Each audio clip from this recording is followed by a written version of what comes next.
Ugh.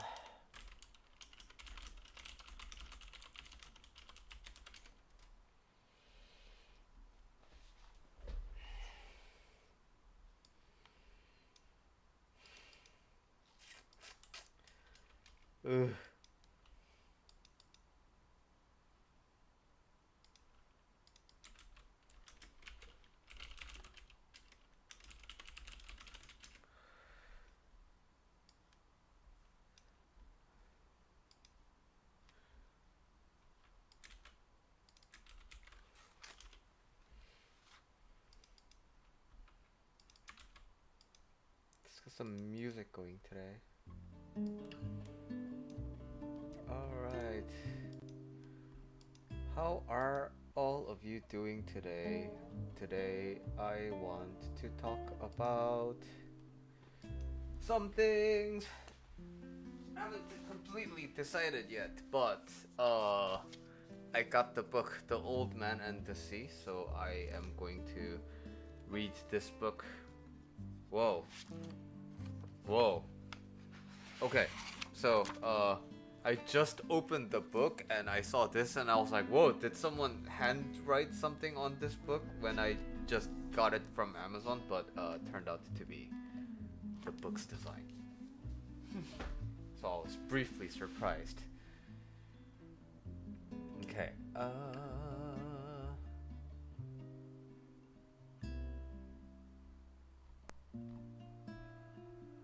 Alright, I wanna talk some coaching stuff today, and I thought of a bunch of stuff, but then nothing really pulls me towards talking about something, so I'm gonna look at Reddit for some reference. Let the music keep playing, window capture, Reddit, here we go.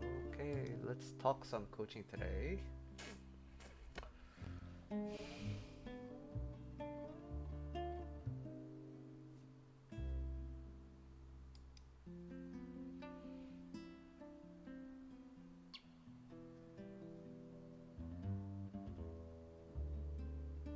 I don't like my friends anymore.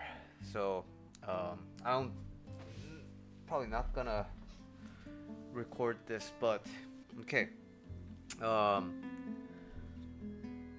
Hi Denise.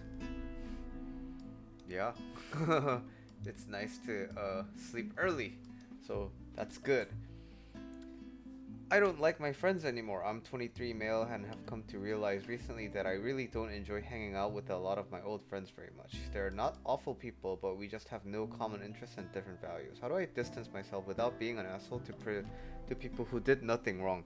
So, what I would get curious about is, okay, these aren't awful people, and they have no common interest and that you have different values. Why is there a need to distance yourself? Because there's nothing that says you only have to be close to people who have common interests and like similar values as you, right? Then if that's the case, your life would be a endless echo chamber.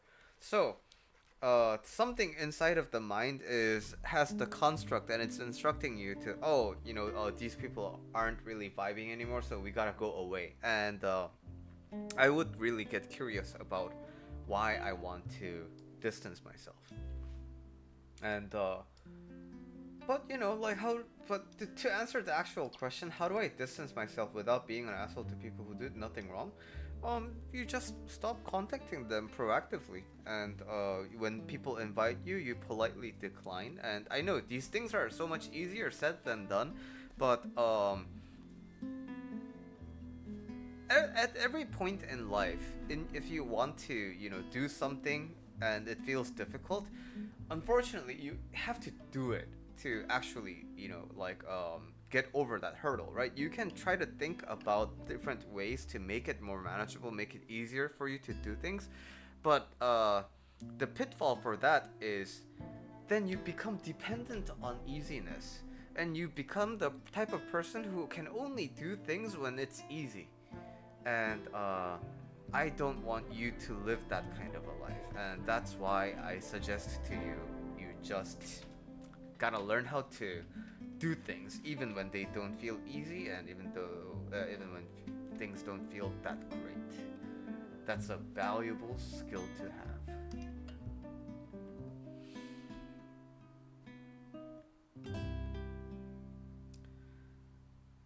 I let a breakup ruin my life and my relationships. I let it turn me into a total recluse. I've wasted so much precious time. Okay, just reading a little bit ahead. Okay, it's not explanation. So almost 3 years ago, I was broken up with after a year-long relationship. The person gave me no warning. One day they just vanished, and they never contacted me again. I don't believe this person's actions were the sole cause of my depressive behavior. It was just kind of the tipping point. I'm working on it in therapy. I've been broken up with a couple of times in my 26 years. I've been ghosted before, but this one was different. I don't know why, but it was. I couldn't wrap my head around it. It just felt so right being with them. I felt understood. I felt safe. I let this breakup dictate my next 2.5 years of my life. Barely left the house, stopped talking to people, stopped the process of finishing my degree, stopped having fun, became a recluse, showed to work, keep my mouth shut, and then go home and do it all over again the next day. Became nothing. I guess time really does heal all wounds because I feel so stupid the way I've acted the past few years, the things I missed out on, the people I could have met but chose not to take the chance, the life I could be living now had I stuck with my goals, the memories I could have made had I left the fucking house more. In that time, I wish I could have been there more for the people in my life. I've missed out on graduations, birthdays, births, weddings, celebrations. I wish I would have spent more time with my nieces and nephews before they got so big. I wish I could have spoken to my mother more. It's the little things. For example, I don't think I've had a meal in a restaurant once in that amount of time. I haven't been to a mall, movie theater, grocery store, etc. I don't know, it seems as if I've wasted so much time over someone who couldn't even give me the chance to say goodbye. As I acclimate to life again, I'm going to promise myself one thing. I'm never gonna let another person's actions dictate my life ever again. I've wasted too much time. So, it's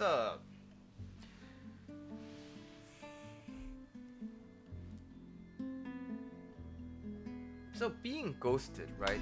It's a very sucky situation, and you know, I think it's one of those things that this kind of mourning, this kind of like grief over the relationship is definitely warranted. And you know, when you're going through this stuff, I can empathize as a fellow human being that it's gonna be hard, right? And now the characteristic and the quality of this post is thing happened, but then now I'm feeling a lot of remorse about the time where I was actively in recovery, right? Okay, so I think being in recovery is important, but there's just a lot of desire, there's a lot of comparison with the version of you that could have been, right? And so the core issue in this post is less about the breakup itself, but it's more about this desire to reach this hypothetical and potential level of you that doesn't exist in real life, right? The important thing to remember is that the life that we live is the life that we get. And you spent, well, not like you, the viewer, but this person spent 2.5 years like this. Why? Because they wanted to? Because they, knew how not to, but then with malicious intent, did they try to mess up their life? Did they decide to not do anything with their life when they knew very well how to move forward? It's not like that, right? So you gotta realize that the past, whatever you did in the past, is an outcome of the best decisions that you have made at that time. Many people think, oh man, if I was a little bit younger, I would have done this. But then you were that age. And it's not like you tried to make suboptimal decisions about your life at that time. At every moment in your life, you are making decisions that seem like the best decisions to you with the amount of context and with the amount of knowledge you have in your mind. For example, suppose I am a child, right? And suppose I don't understand the value of compound interest. And now the bank of mom and dad are going to give me like 80% interest compound, and interest accrues every day. Now that's an insane value, right? And suppose I don't know, my mom and dad drew up a contract for me saying that they will absolutely abide by this. But if I don't know how interests work, I'm just gonna want the, $10 that I can have today. I'm not gonna save it, right? But how can I make better decisions by myself at the time if I don't understand what constitutes like a good financial decision, right? And I make this decision, and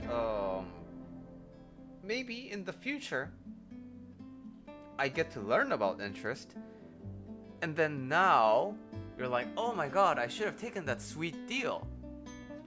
But that's okay, because you had that $10 before and that was worth a lot to you, but you forget about it simply because now you have hindsight, right?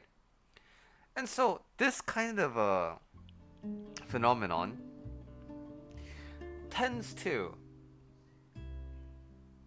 show up in your life in another way by blocking future decision making. So you want to make a decision in the future and you try to think of like, what's the perfect decision to make, because in the past you have experienced suboptimal decisions and the consequences of making suboptimal decisions. So you're like, I never want to experience that again. So now, like, the experiences from your past, they start blocking your future possibilities. And it strengthens itself, that tendency strengthens itself, and then eventually you find yourself paralyzed. Because now, every option can be the wrong option, and there simply is no good option. But you have to realize that I can make a decision today, and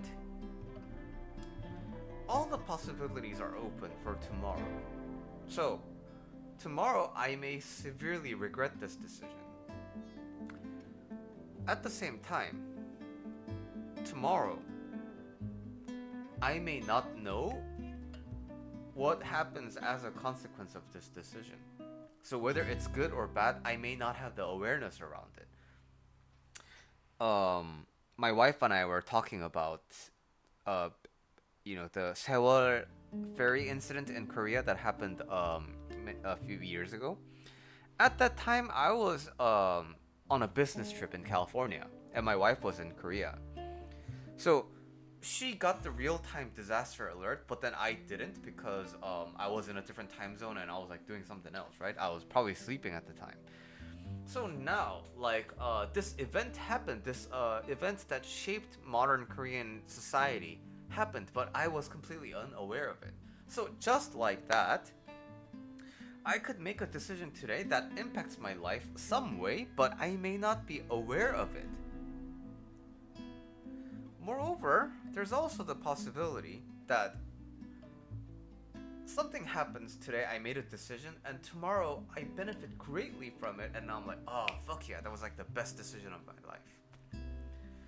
So all these possibilities are open, but you don't know what you're gonna get today. Can you make informed guesses about what can potentially happen? Of course, you can do that. And in fact, that is more or less what you do unconsciously without even thinking about it.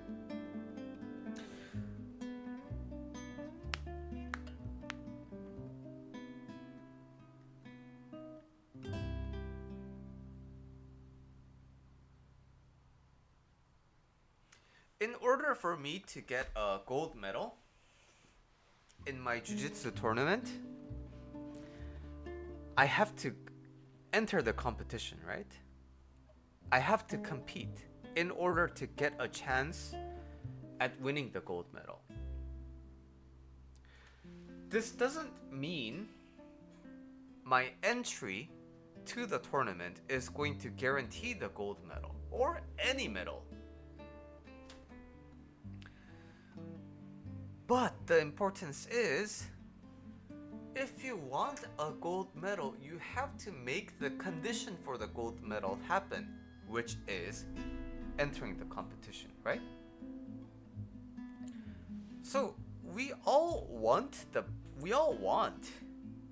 best for our lives.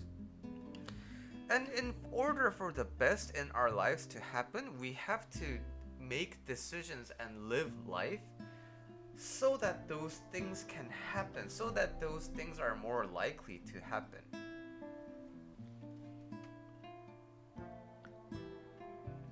If I want to be the luckiest man in the world and win the lottery, I need to buy lottery. If I want to be the luckiest man in the world and win jackpot in Vegas, I have to go to Vegas. And not only do I have to go to Vegas, I have to gamble. So life is a lot like that. If you want something, then you have to do things that are preconditions for it to happen. Moreover, you know that you will have better chances when you go above the base requirement. So again, with the jiu-jitsu tournament example, suppose I'm entering a competition, right? Now, the conditions for getting a gold medal are met.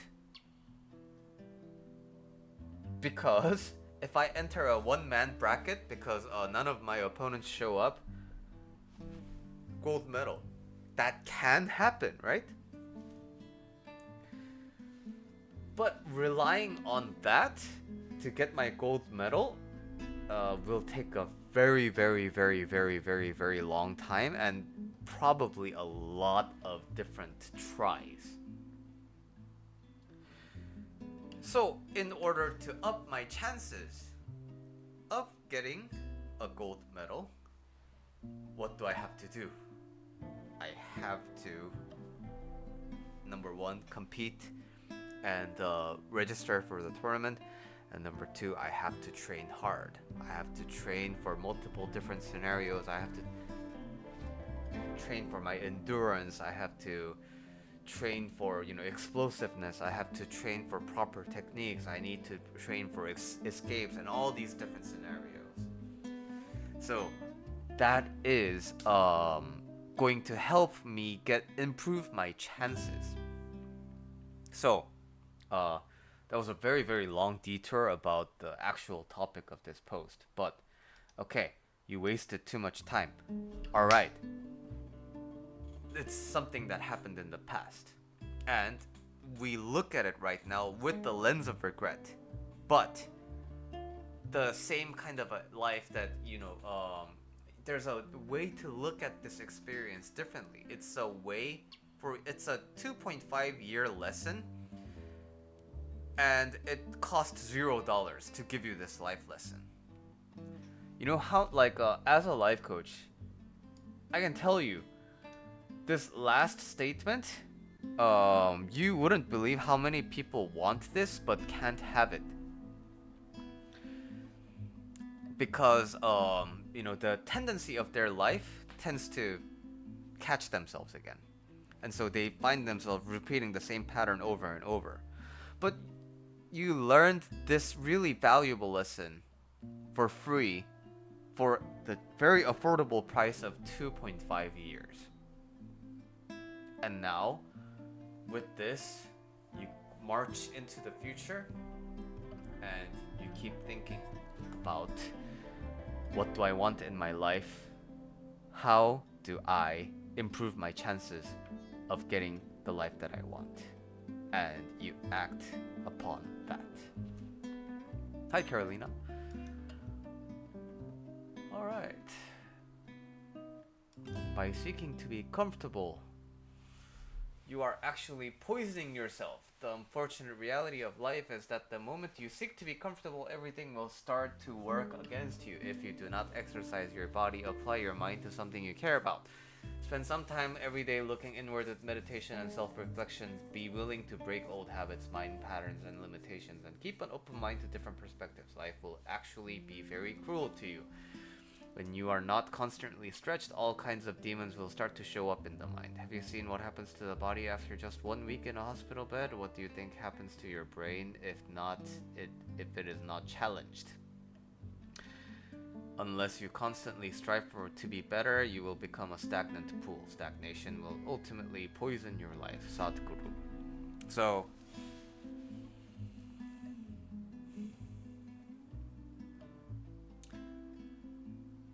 there is a lot of truth to this, right? And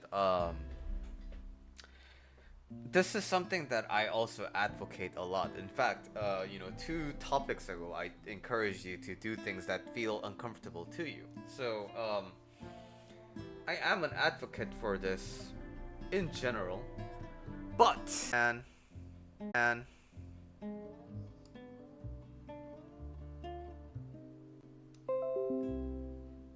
can you guys hear me? I think my software messed up again. You know what? I'm gonna check with my phone.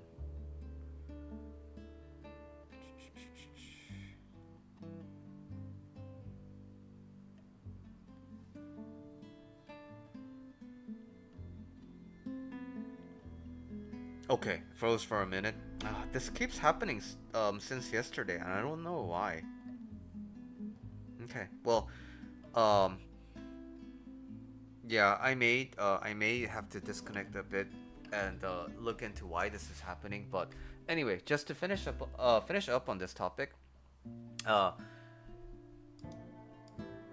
yes, I don't want you to be reliant on things being easy and things being comfortable, right? But at the same time, I understand that it's really hard. But speaking just about this topic, there is no something that is going to relieve the pressure from your life and kind of in general make things a little bit easier for you, like in general without context specific things, is there's no better.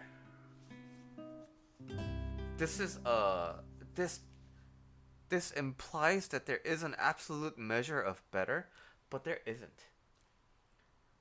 And you every day, I think, if you just try to live your life in a way that is true to you, and every day, if you get to learn about yourself a little bit better, a little bit more, I think that ultimately ends up making a lot of different things simpler for you. So there's a little bit of a nuance here.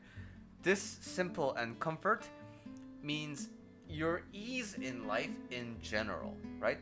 So, the 2 a.m. kind of determination kind of a thing, like those things are those motivations and those comfort and those feelings are kind of like spikes. And what I want you to do is not rely on those spikes where you suddenly feel like, oh, you know what? I feel like I'm gonna be able to do it, and then you ride that motivation, and then you kind of crash really hard because it's a very momentary thing. So I don't want you to rely on those spikes, but at the same time, there is a general kind of a way to make your life easier, and that is getting to know yourself a little bit better every day. So what do I mean by that? The idea of you, right? What are you? Are you your name? Are you your body? what's inside of here. So like the classical thought experiment of like, if I just swap brains and with your body, like am I going to be living your life or my life? Um, what defines me? Like what about this life, this experience that I'm having is me? Why do I live like this? Why do I have this dominant hand? Why do I go to this school? Why do I live here? What are the consequences that brought me here? What happened in the past that brought me to this state? What am I likely headed towards the future? And what do I like about my life? What things give me sensual pleasure? What things do I like seeing with my eye? What things do I like listening to? What things do I like thinking about? And at the same time, what things do I not like? If I pick three experiences out of a hat, like can I tell if I'm gonna like that, not like that, or not? Am I willing to do those experiences to find out what I'm actually gonna feel? These are the inquisitions that you can make into yourself, right?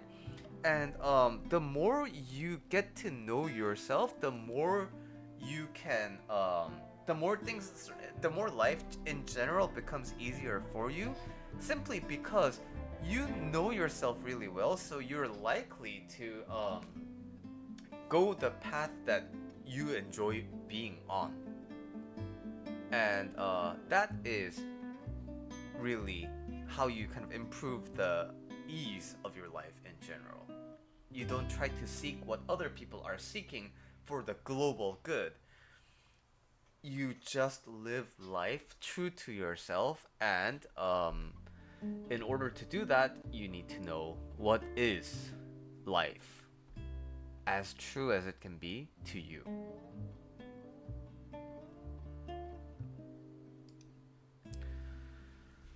I don't know if I will succeed in life.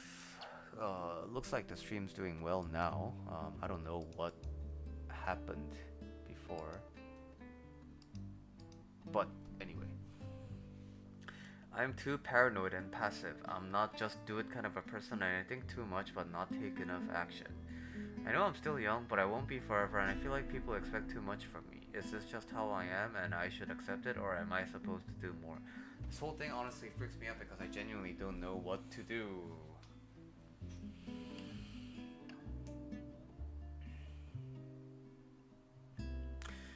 In my experience, these types of thoughts tend to surface up when there is a...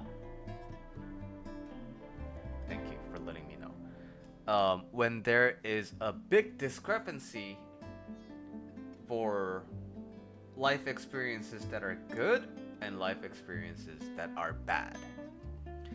Moreover, this kind of a mindset tends to happen and occur more when the choices available in your life are not really provided by you. When the choices that you get to make, when the options that you see are provided by other people, and there are big discrepancies between good choices and bad choices, then these types of questions tend to surface. And to speak a little bit more about it,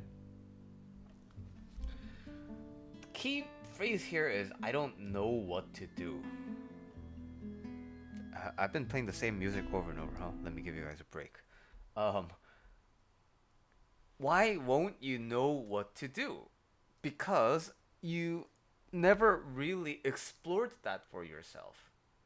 When you do something, what happens as a consequence?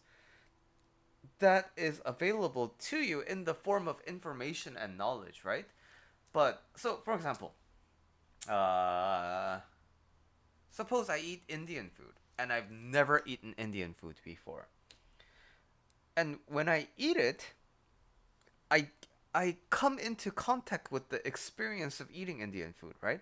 So in my body and in my mind, something registers as I have eaten Indian food. And now, do I like it? Do I not like it? Do I like parts of it? What part do I don't like?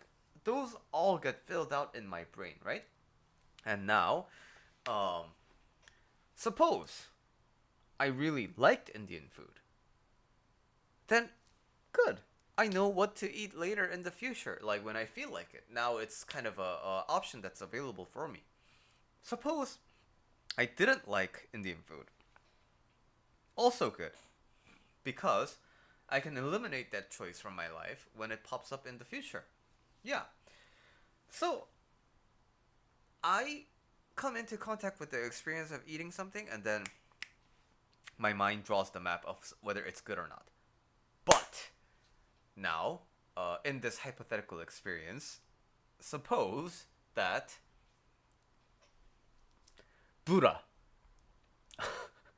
decides to show up in my life, and Buddha suddenly pops up out of nowhere, and Buddha is like, Billy, you are severely mistaken. You think you like Indian food, but you are completely wrong, and this is all a horrible mistake. And you Indian food is very very bad, and you should never have it. And now, if I get that kind of an experience, now I'm like, whoa, okay, all right. I thought I liked it, and I thought that was good, but it wasn't. So my experience suddenly ends up not mattering. And that is how you get to this state of I don't know what to do. Because you when you try to make decisions for yourself, and when you try to kind of like live life the way you think about, and you when you try to evaluate if this was good or not, the things that you did, something comes in and just overrides all of that system and says no no no no no, the what you thought is good, like, no no, it's not. And now, the more those kinds of events happen, the more you stop kind of seeing the point of exploring things out on your own. Because what's the point? Some more authoritative figure in my life is gonna tell me what's good and bad. So that's what makes them paranoid. That's what makes them passive. That's what makes them just not just do it, because just doing it can invite this really negative consequences that they don't want to experience. They think a lot because they're trying to optimize for safety. People expect too much from me, so it's like a kind of a almost a telltale sign of like that external pressure, right? Of like me doing something and like, no no no no no no, why did you do that? No no, now you wasted your time. Oh, you shouldn't have done that. These are kind of the patterns that arise in unfortunately many people's lives, right?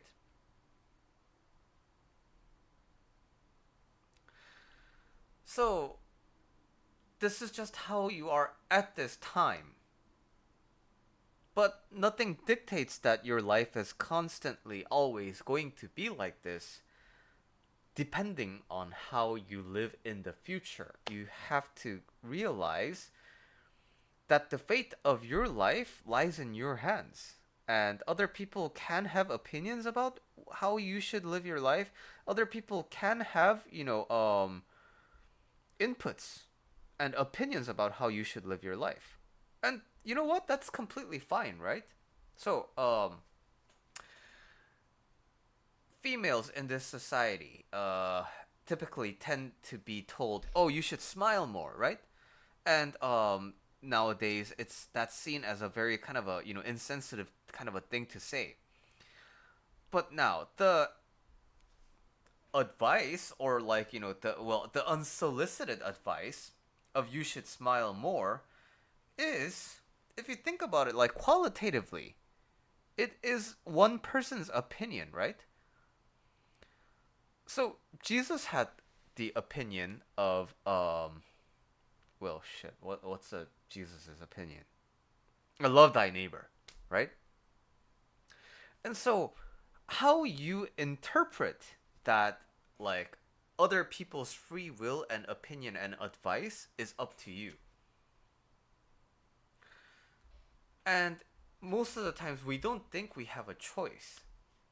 So when an authoritative figure in our lives, for example, mom or dad, are like, "No, you're living life wrong. What the fuck are you thinking about? You should do this, you should do that."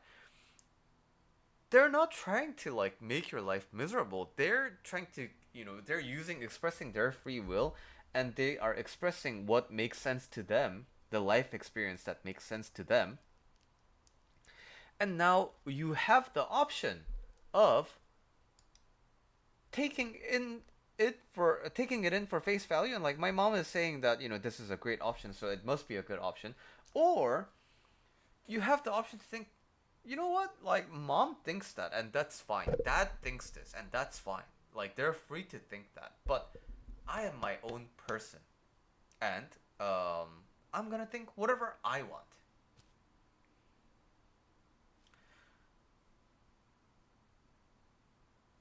That is gonna be scary at first. But you gotta realize that after a certain point in time in your life, there's really no one out to punish you. There's no one who can really ground you. There's no one who can really like take away the power from your life. And the more you realize that, and the more you can, exercise your individual power that you rightfully have as a person living this life, um, the higher chances you have in escaping this kind of a rut.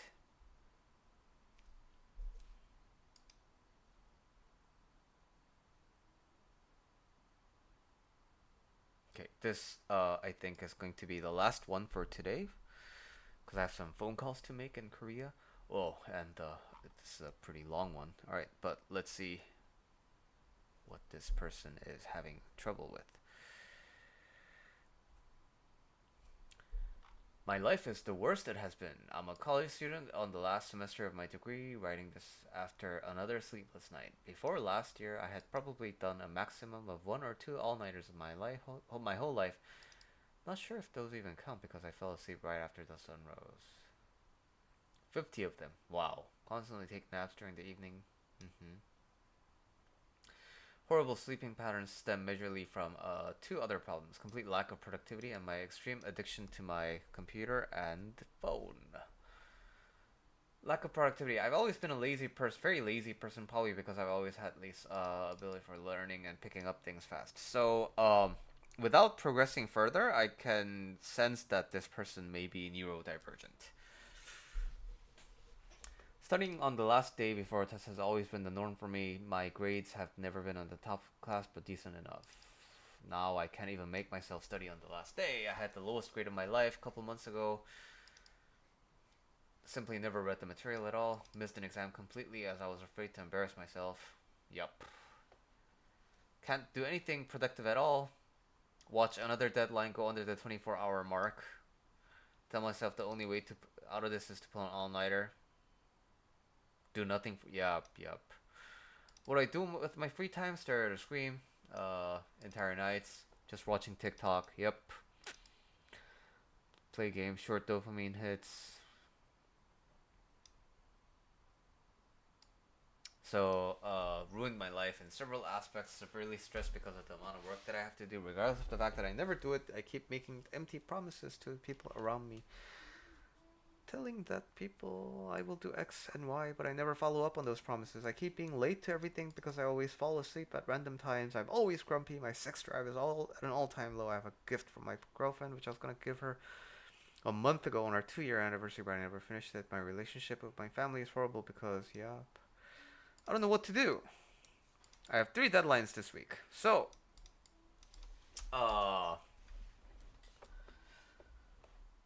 at the core of this is, the way I see it, neurodivergence. Whether it be ADHD or whatever. The executive function in the brain is not doing its job. as much as it would on a neurotypical person, right? So why do I say this? It's been a pattern. Uh, the label lazy tends to be ascribed to people who don't subscribe to the neurotypical kind of a norm. So they've always also pick up things fast because of hyperfocus, and they study on the last day, which means that the brain's executive function relies on external pressures because it cannot have the self-sustaining mechanisms for generating executive will. So that is at the core, right? But now, if this person has always been this way, then why the sudden change? It's because somewhere unconsciously, right? Somewhere unconsciously, this person's brain has picked up the fact that the world won't end. Because before, when you were young, and pre-college, you tend to think, especially because you're living with your parents, and the social norm is like high schoolers are always thinking about college and like SATs and grades and things like that. So because society has like constructed this really rigid structure around everything, so if I don't go to college, you don't even contemplate that choice. If I flunk out of high school, whoa, that's not even a choice that the brain can ponder. So if I have a really narrow hole and I need to pass through it, like I could contemplate the option of like chopping off my legs and arms, right? But I don't, because that option just doesn't make any sense to me. It's not a realistic possibility for me. So just like that, when you're young, the possibility of like failure is not really an option until it is. So a lot of people with these types of brains tend to really crash hard if they experience this kind of failure and this like new warped reality once. And that is exactly what has happened to this person in college, right? They got 1.1, but the brain is sensing, whoa, I thought something was gonna get mad fucked up if this was gonna happen. But life kinda goes on. And now, does it feel good to be stressed? No, right? And I think at the core, this person isn't really interested in their degree. This person isn't really interested in their major, what they're studying, is my hunch. So now, the brain found out. You know what? The brain and the unconscious, they both found out. Number one, we don't have to do this. Number two, not only do we not have to do this, this fucking sucks. I don't want to do it. And so the brain resists as hard as it can. And now, no amount of external pressure can convince the brain to give it that, urge to study. And without that externally triggered urge to study, there's no ability to study now.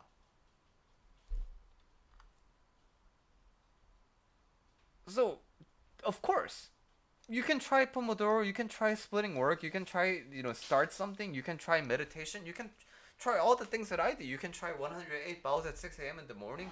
It's not gonna help, because why? You don't want to do this. You don't want to live like this. And the unfortunate situation with